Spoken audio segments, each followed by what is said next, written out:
Hello everyone, welcome to another KOC2 Pantryverse. Today we are going all the way to a 3-2-1-0-1 show, where we have 5 matches here for you with several #1 contendership bouts. Here with us today we have Skittles. What's Bracken? We have Jay and Facta. Hey, what's up? And currently in no mic chat and the soundboard master himself, we have Rasta. And to start our show off with our first... There we go. Our first match here, we got a bit of a undercard type of tag team bout. As soon as I figure out where everyone is. 3, 2, 1. Oh, here we go. We got Nobutaka Arya and Kotaro Suzuki as they face off some wily jerks. I bet you about to say the Wild Samoans. About what the fuck, bro? And here they come. Tomohiro Ishii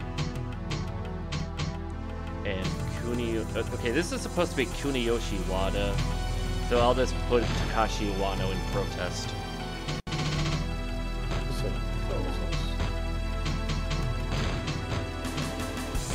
And we'll take this place at Korakuen.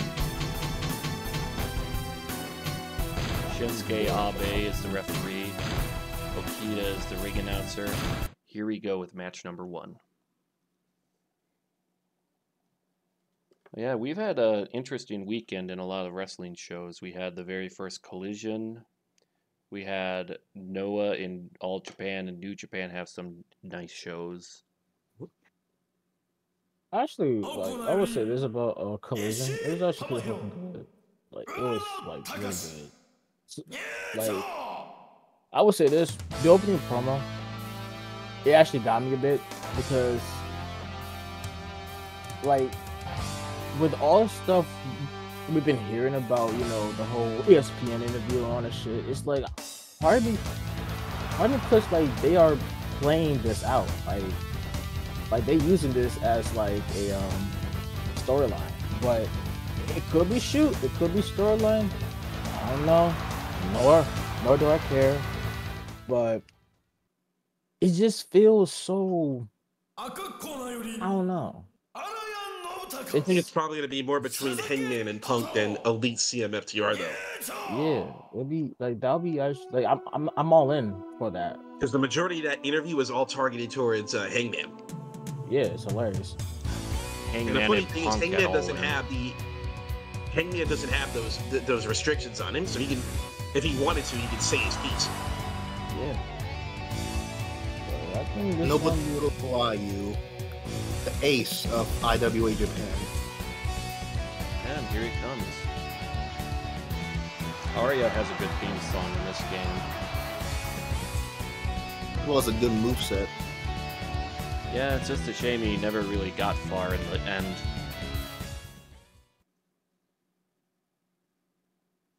Yeah, I think this is gonna be a really good time for pro wrestling. So. Yeah, we have some good shows coming up in the future too. Like, of course, everyone's going nuts for the Wembley All In. I'm gonna say something controversial. Oh, what? Will Ospreay, Kenny Omega should not be at Forbidden Door, but All In. I can respect that. They're probably ending they're probably making it a trilogy. Oh, let's hope. But I can respect that because, one, it'll be a big ass pop once Ospreay, you know, wins and all that shit. It's gonna be insane. Not just that, but also Wembley is going to be a bigger venue. So having a match between those two at a bigger venue is a bigger idea. And also, you know, putting all the chips on the table all in like that. You want to make, if you're going to do a show that's called All In, you got to do the craziest booking possible. Like a Zack Sabre Jr., Bryan Danielson at All In would be very good. That match will steal the show. They could even put the TV title on the line and New Japan could decide if the title changes or not.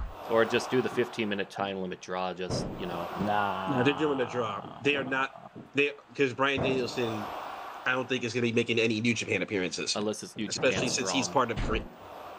Unless he's part of. Because, you know, he's part of creative for Collision. Yeah, the only way I could see that is if he drops the belt on Strong or something. Yeah, like. Then again, I mean, Kenny Omega has been holding the New Japan belt and has yet to defend it in New Japan outside of a Strong show. Yeah, when you really think about it. And he's within the defense requirements. Remember, the defense requirements are 6 months. Mm-hmm. That is. I'm gonna be real here. That's too much time. Yeah, it's supposed to be, I think, either 3 or 6 months was the defense limit. I think 2 months. If you'll make that limit. 6 sounds so fucking weird to me. Because that's half a year where you do nothing with the belt. Yeah, like that's one of my issues. Is that 6 months is too much time. I know if you're like North America. Oh, sorry. Continue. Make it like at least 3 or 2 months because that's when you get more shit in.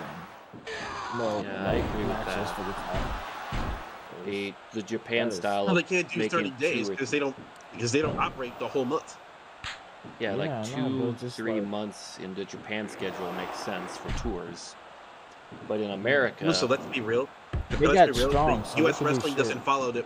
U.S. wrestling can't even follow its own title restriction rule. Roman has held the belt, hasn't defended the title for more than 30 days. He should have been stripped of the belt a long time ago. Yeah, but like take out New Japan Strong, so they could easily defend the belt more times on Strong than anything. And for America, because of how big WWF and AEW are, they can get away with defending the title once a month. Fortunately, they can. Impact Wrestling too, if you think about it. Yeah. But ROH, I definitely see them doing the 2 or 3 month schedule based on how infrequent their shows are. Mine is just different right now, bro. AEW haven't really introduced what their title defense rule is. I don't think we got one for real. It's whatever they feel like, I guess. It's whatever the storyline wants. They never really established it, really. They don't have a committee. Yeah. You know what I mean? Yeah. You know, New Japan has a committee, All Japan has a committee, Noah has a committee, Stardom have a committee. The NWA has a committee. WWE technically has a committee. It's called whatever Vince McMahon smokes out of his pipe. Yes and no. That's the best way to play. Because you know, a lot of the pure promotions have governing bodies. AEW does not. Yeah, like the IWGP in New Japan, PWF in All Japan. Big Japan, their committee is Daisuke Sekimoto, Great Kojika, and some guy named Not Yakuza Man number 464. We need to watch some Big Japan, yeah, I know. We watched that one show from 2001 for the CZW feud, but yeah, I think doing another Big Japan show. That was for the end. Yeah, that was the end of the CZW feud. And what an embarrassment! And what an embarrassment that feud was.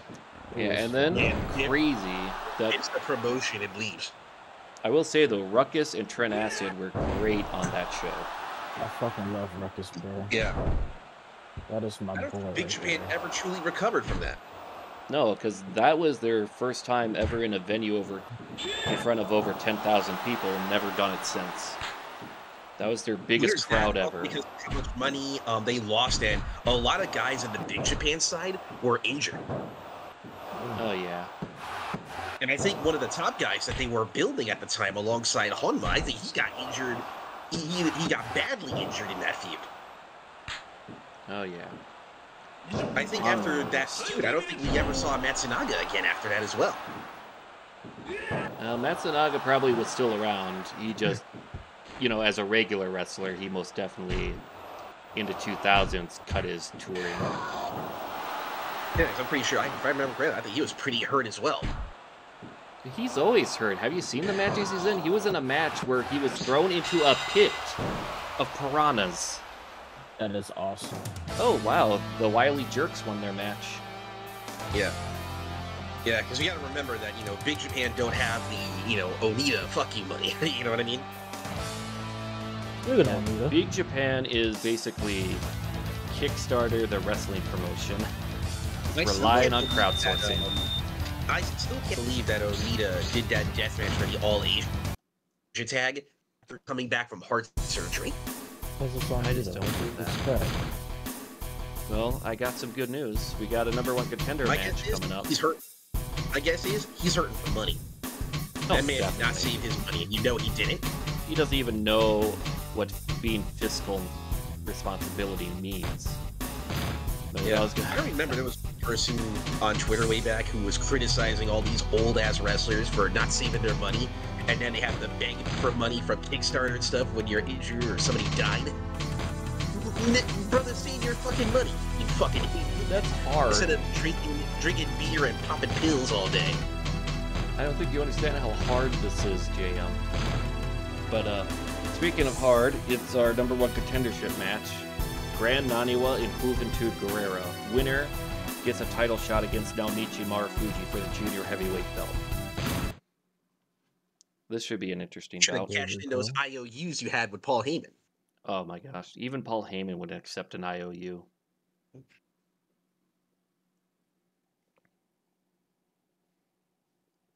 Because we have standards. Yeah. ECW don't got no fucking standards. I was gonna say though, that tag team match was very competitive and pretty fun. I wish the rating was higher though, because it deserved an 80. Yeah, I'm surprised 0-1. I'm surprised the fans didn't like it. I guess it's because Ishii just always seems to have a weird connection with fans in this game. It's really hard to get an Ishii match with a high rating for some weird reason. But man, Ishii was not over in this period, okay? Yeah, but we see young boys that are 1-star ranking that still find a way to get good match ratings. For some reason, he just can't. I don't know why. Yeah, there's some wrestlers that just struggle to get good ratings. Are you sure about that? Because that match Ishii and Owano had with Kent and Kikuchi was good. Yeah, that is an example. I'm mainly thinking singles matches, I guess. Some wrestlers are just born to be tag team performers in this game, it feels like. And that's Ishii. And Samoa Joe, unfortunately. And I guess, in a sense, Matt Jafari and Rob Sapp. Some random Samoan named Joe. The only Samoan named Joe.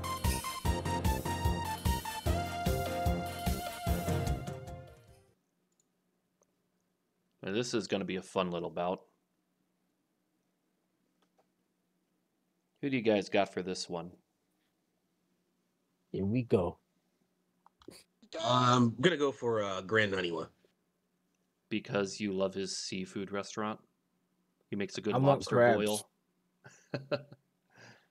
I'm voting for my version of Tiger Mask, the Crab Man himself.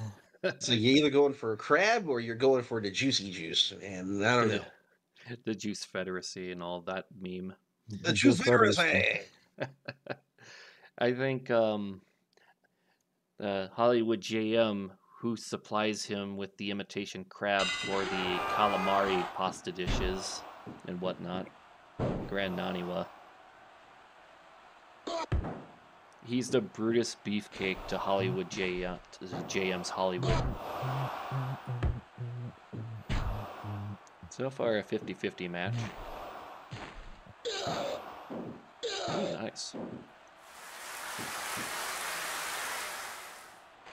So if I recall, does anyone remember the story about how Juventud lost his job in WCW? What do you do again? If I recall, they were doing a tour in Australia. He went on some type of drug like heroin or acid in the hotel. He started to have a panic attack, ran into the lobby, was making a ruckus. Not the good ruckus like CZW, the bad ruckus. like Zandig. Mhm. An Australian police officer woman was telling him to calm down, and he just started assaulting the woman. And then they were like trying to constrain him, and he was fighting back. And after that, he went straight back to Mexico, and I think a few indies here and there. And then, of course, a cup of coffee and Noah. Ooh, nice dive. That's just one hell of a drug. Oh, definitely. There's a reason. What's up, Oh, Jug? Jug's here. Welcome. You're just in time for match 2. But the fact that who literally was on some type of fucking drugs and just and then decided to be a nuisance Yeah. is hilarious. And then in 2005, the unthinkable happened. He was hired by the WWE. That I don't get. I guess because he was part of a trio with Psychosis and Super Crazy. I guess they're hoping that those two guys would basically monitor Juventud to make him not do crazy shit. Well, they're Mexicans. It's all I'll put them together. no, I mean Psychosis and Juventud had history together. They probably were in carpool a lot of times in WCW. Super Crazy. I wonder what happened because Mexico was kind of cool with the fans. Oh, no way. I'm crazy. Juventud is #1 contender. Crazy. By a technical critical, bro. He killed the crab. Like I be saying, those criticals be coming out of nowhere, man. Son of a bitch, he's a double champion now. Who is? Obi. Oh, that's what he has currently? Oh, man. Remember, he's the WCW Cruiserweight Champion. Oh, he's a double champion in 2 universes. That's crazy. But no, he's the #1 contender for the junior heavy. He hasn't won it yet. This man could be a double champion. Yeah, Oh my he gosh. could be a double champion. That's gonna be fucking interesting to see how that plays the effect in WCW. Oh, although I have to say credit to Juventud, he did create Noah Stars. Those matches he had with Kinemaru and Marufuji and Kenta, those were good matches. I will agree with that. His time in Noah was probably the high point of the 2000s for him. And now it's kind of... Nowadays, he's in the land of the kids, XW. Hey, he is? Last I saw of him anyway.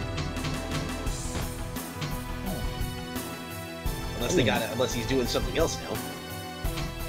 Hopefully. Let's find out on that. Alright, so we got Kohei Sato and Masao Inoue in the mid-card here. This one has no stipulation where the winner gets a contendership. This is just a battle for respect. It's a battle for a battle. Respect. OSW, you're like, it's battle for respect. That is unironically the most funniest shit, bro. Respect.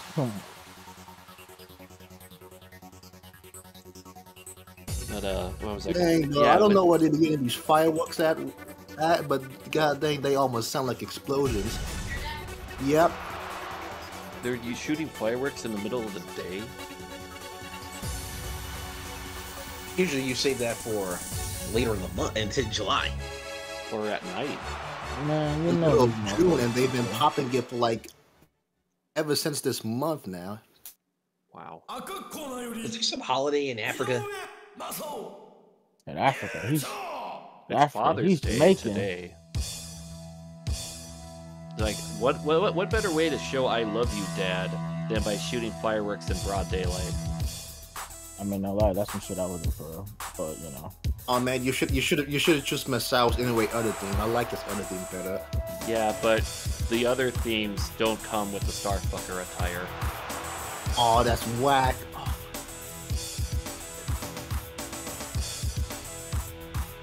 We know what the Pantryverse likes. They want that attire anytime Inoue is in a match. Give me what I want. We want to see some Starfucker. That's not what I want. I want you at WrestleMania. I want you at And I'll think one WrestleMania. thing: when Fight Forever comes out, I'm expect a video going through the entire move list. Most likely, Oh yeah, that's someone would most be autistic likely. enough to do that. Hey man, people have done it for Wrestle Kingdom. They've done it for Fire Pro. I need to do it. I might do it for Wild Rings because there's not a lot of footage of Wild Rings. It's one of those games But that people don't even know exists. It's an But the obscure hard game. part about the hard part about Wild Rings though is the fact that the movesets are different for each style. So some styles won't have access to the same moves. Oh yeah.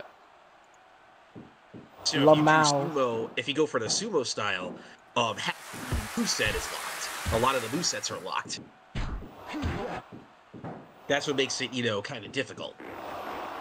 Sure. But one of these days, I'm going to try to record it. But what I'm going to do is I'm going to record it for each style specifically. All Just so there is not going to be a lot of confusion. Now with the Kohei Sato, both him and Inoue are freelance. But I say Kohei Sato has done better in the freelancer scene in comparison to Inoue. Mainly due to the fact that he can win a Inoue's match. highest achievement was All Japan Tag Team titles with Taman Honda. Yep, that is his high point, the All Asia Tag titles, right before the Noah Exodus. I don't think he's ever won gold since, and if he has, it's probably something minuscule like the Iron Man Heavy Metalweight title. I'll tell you what you want. What do you win? Respect.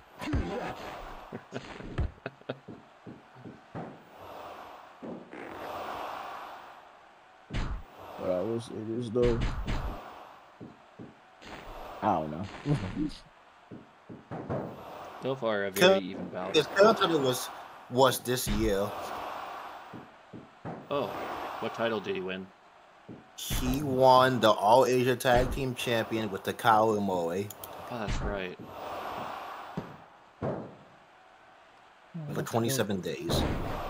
Well, it's better than 7 days. And of course, I think they lost the belts to that Yoshitatsu and Onita. Or was it Nosawa and Kendo Kashin? Golden Child. Honestly.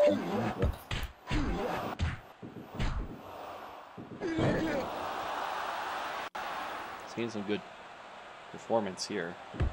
He lost to Kendo Kashin and Nosawa.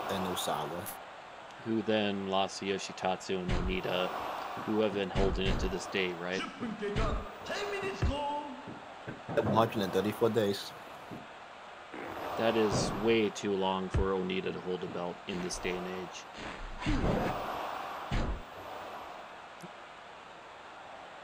There has to be an Onita mark in backstage currently. It has to be. I want Onita to.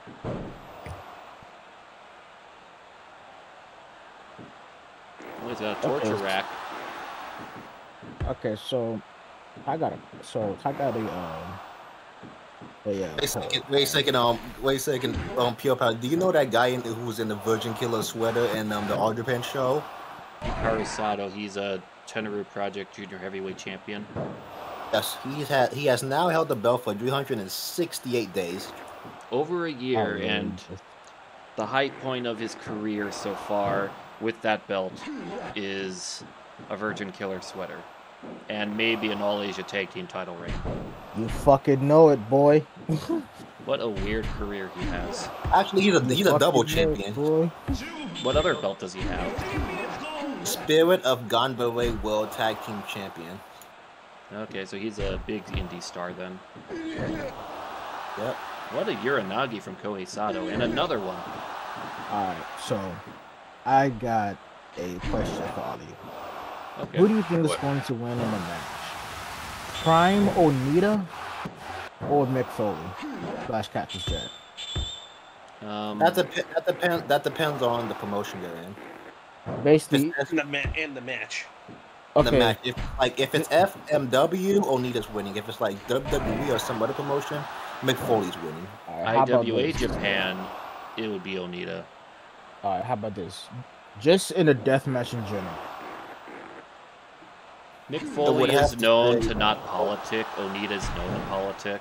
So you have to put that factor in, that Onita will find a way to win the match. That's backstage or upstage. That is actually pretty honest. We have a lot of 2.9s in this match. Oh, what a kitchen sink. Oh my gosh. Roll up. Turnbuckle. Knee. Going to the top rope. Missile dropkick to the back of the head. Rope break because fuck you. Ooh, rock bottom. Whoa, that's got to be it. What a finishing sequence. Oh, I think that's called the. He's trying to get his heat back. It's called the hook crossface. That's like when you're like doing like an axe kick. It's called an axe kick crossface. I only remember now saying that. A 58? Are you shitting me? Are you sure? Crowd, of course. That's a 50, I have to make sure this is the right crowd, because... Can you imagine if you actually put it on New Japan? Yeah. Oh my god. That was a good match. How the heck? I would have been laughing my fucking ass off to the bank. I would have been like, yo. Yeah, check if you're on the right crowd type. It is! What the heck were they watching? That was a good match. They thought this was the fucking... Man, crowd not really feeling this show today. Oh, they had the other two matches. Those were above 70. Those were 75s. That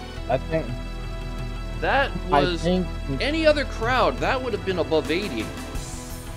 Okay, so I'm gonna say this. Probably you rent them out, even though that's not an option. Do what out? No. I said you probably burnt the crowd out. Some way, somehow. Oh, look, I probably. Well, either way, Masa Saito and Masahiro Chono. The winner is the #1 contender for the World Heavyweight title, which is held by Tenaru. God bless Tenaru. Tenaru recently is going to join commentary for this match, so here he comes. Damn, bro, what the fuck you been smoking, my boy? That makes sense. 01 crack edition. You'll come the man who somehow lost to Kansas Suzuki. Oh yeah, that's right. How? I don't know. No can be getting away with this. But somehow Suzuki came out with the win, and somehow Suzuki lost to Tenaru. Because Tenaru is a tank in this game. People like Chono can beat him. No, Chono can't beat Tenaru, but like Tenaru is a tank. You have to just beat the living shit out of him. What more can you do without that bait?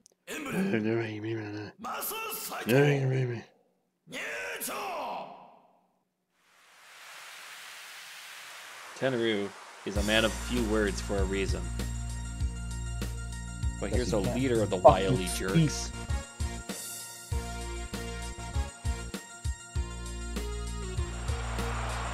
Here he is, Masa Saito. Sorry. Just the lack of movement from Chono just staring at him with the sunglasses. I found that humorous. Chono's the only guy I know who should wrestle in sunglasses. Yeah, eat your heart out, Rob Conway. But he should like just look at me. I definitely agree with that. Chono You should wrestle with sunglasses. Oh wow, 10 View Project finally acknowledges the junior tag team heavyweights. Who do they have as champions? Or are they announcing a future tournament or something? We have OG Shiba and Takuro Niki. Oh, OG Shiba, he's a freelancer that does a lot of Dragon Gate work. Speaking of Dragon Gate, we need to watch some. All right. Any specific shows? Since I know Ross is the Dragon Gate expert, what is like the must-see show in Dragon Gate history for us to check out sometime?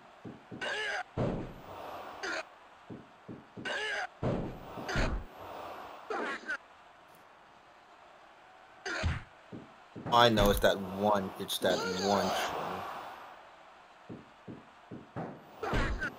Well, maybe One I show can... Go.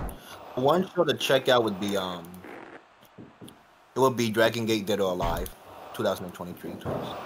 The Dead or Alive show this year. Okay.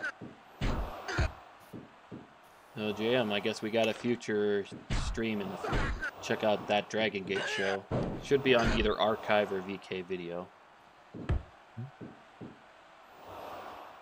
Another show to watch is what me and Skittles were saying is the recent All Japan show with the Yuji Nagata versus Yuma Anzai main event. You gotta see what these dumbasses doing down there, bro. Oh yeah. The land of the fucking modern day Kings Road, I guess. Yeah, I like how there is a good chunk of variety in All Japan compared to a few years ago, like around 2013. Like a decade, sorry. Because at that point, that was, please, we want Muto back era. But thankfully, Jun Akiyama helped save the day. Just say something about, the fucking variety. If you've seen their junior matches, that shit is fucking crazy, bro. Yeah, like Rising Hayato, Atsuki Aoyagi are very good talents. The emo motherfucker, the My Chemical Romance, the fucking wrestler, Rising Hayati. Like that man's, bro. Pink hair dude who actually dyed his hair again, which I'm mad about. Why did you have to dye? Why did you have to dye it blonde, bro? You don't have to be blonde. Just be pink, bro. Be different. Look. Oh, speaking of, this show has a certain wrestler that JM will definitely want to see just to see him in action. You know who that is, JM? Yutaka Yoshie. Ah, yeah. He's in a 6-man tag with Osamu Nishimura and Satoshi Kojima on his team. I'm probably late, but like, did Takeshi Riki retire? Yeah, he did around 2010. Yeah, fuck this bullshit, bro. Last time I checked, he still does like hang out in like the front rows of some Noah shows. Fuck being in some Noah show. Get your ass back in the ring, nigga. No, he retired because of neck injuries. Oh, okay. Yeah, there were a lot of like Noah wrestlers in the 2010s that we knew through the 2000s that retired because of doctors told them to. And they actually respect doctors. Yeah, that's why we're never gonna see Kanemitsu again because he was trying to make a comeback in 2018 from that spine injury he got years ago, but doctors pretty much forced him to retire because it would add a risk. Yeah, another example is Makoto Hashi and Noah, and of course, like we said, Takeshi Rikio. Like, I understand sometimes defying the will of the doctors has done well for wrestlers. Like, there are always those ones that say you'll never walk again, and then they somehow go. Well, look at me now, Doc, I'm walking. Yeah, if I recall, Dick Van Dyke had that happen, the actor, where he apparently had like a pulled muscle during the shooting of one of the greatest movies that everyone in my generation had a videotape cassette of, Chitty Chitty Bang Bang. Yes, I know. Oh, I remember that movie. I actually watched that as a kid before. So, like, we used to have the okay, I was born in 2001. We still have VHSs, right? Oh yeah. and I saw that movie. I actually fucking loved it as a kid. Looking at it again nowadays, it's a very fever dream of a plot.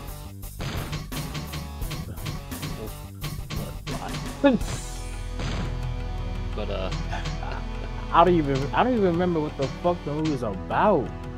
it's probably for the best. I know last year on that YouTube movies for free with ads type of thing, unless you have ad block, it was on there. Guys, I'll be right back. All right, see you soon.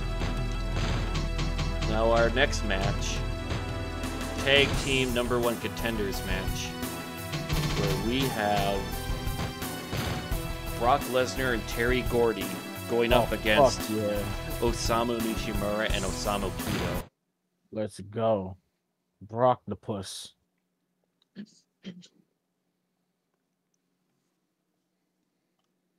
Ooh, I just thought of a tag team. What's that? Okay, so Grand Naniwa and Brock Lesnar. Brock Lobster. Okay, next 01 show, I gotta write that down. Yes. That is the tag team, bro. They are going to win the All Asia tag titles by the end of this fucking year. That's the tag team to watch out for. And the story reason why they're a tag team. They both like meat. That's it. They love meat. Yeah. Well, it's better than some other tag teams, how they formed. You like the fight? Yes. I like the fight. I do too. Let's work together. Nah, bro. What's your favorite meat? Crabs and lobsters? How about you? Same. I bet. Okay. Brock Lobster is an All-Asia tag team contender. They are... The All-Asia tag team division about to be crazy. Yeah, it's going to be just the craziest teams in the world. Yes. Fighting for the most stupidest reasons. Oh, totally. I love it. So the Steiner brothers are going to be keeping an eye on this match. They got to. They don't got a fucking choice. Oh, yeah. Don't you love it when you force people to do things? Oh, fuck yeah. Like when the phone rings and you go to your sibling, you'll get it, and they go up and pick it up for you. Nah, man, I just be like, don't fucking answer the damn thing, bro. And they just stay at the couch looking at it, thinking, Oh, maybe I okay, should bro. pick it up.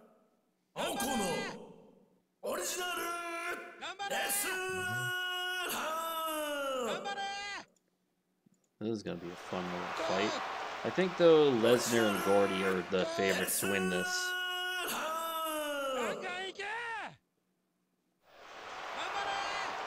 What are you saying?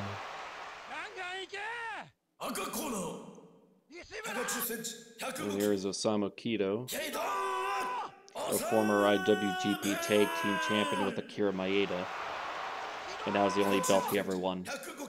Long. Osamu Nishimura, another former IWGP Tag Team Champion with Hiroyoshi Tenzan. Interesting to see how they team up against the likes of Brock Lesnar, Beast Incarnate, and one of the best tag team wrestlers in all Japan history, Terry Gordy.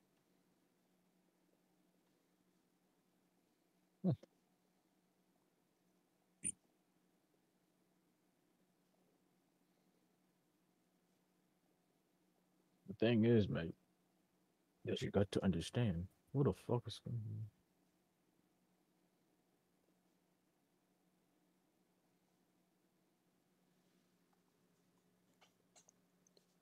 I think we can all agree that the challengers for the titles have all been very competitive. So, wow, he slapped him in the face and made him bleed. I don't know about you, but I think we're off to a great start.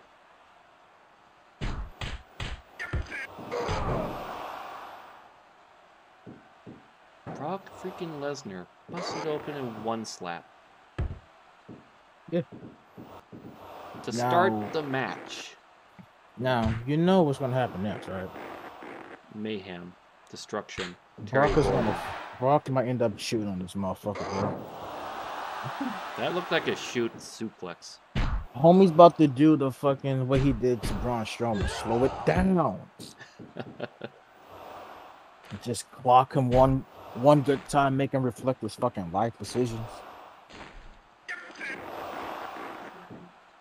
Yeah, I'm gonna say this.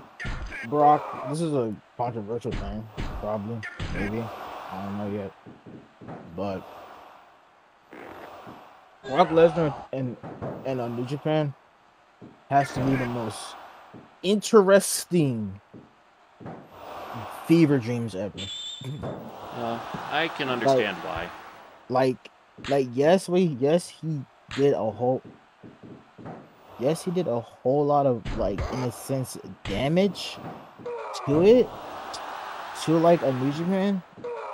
But we got to acknowledge the fact that we have to put some respect onto Brock Lesnar because he know where the money was during his whole Japanese run, bro. We have to respect the fact that he know where the money is, and he's honest too.